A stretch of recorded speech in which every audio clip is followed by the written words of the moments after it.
This is Daily Armenia, ＳիվիլNet's daily news digest. Here's what's making headlines in Armenia today.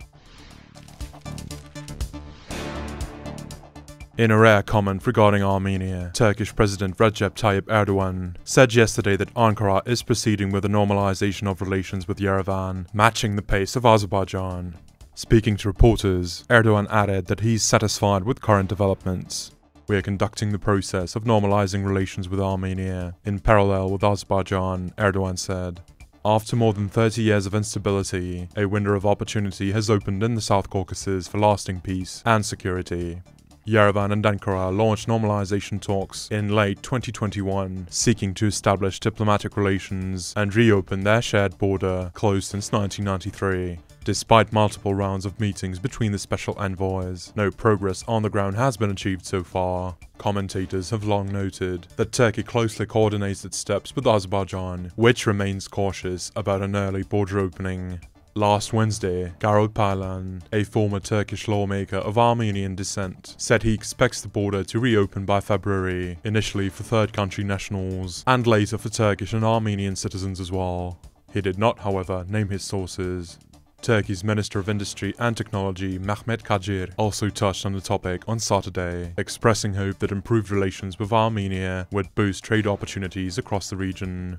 God willing, the progress we have achieved in our relations with Armenia will help expand trade opportunities across the entire region. All of this will serve the interests of our country, Kajir said.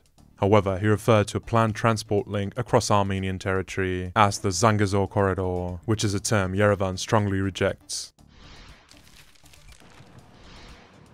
Armenia is going to terminate the electricity distribution license of the Electric Networks of Armenia, a company owned by Russian-Armenian billionaire Samvel Karapetyan, as the latest development in the saga over the power grid seizure, lasting since June.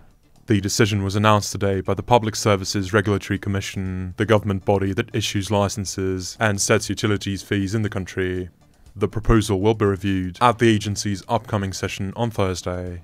The dispute over ENA began in June, when Karapetyan was arrested shortly after voicing support for the Armenian Apostolic Church on charges of calling for the seizure of power, followed by additional accusations of money laundering.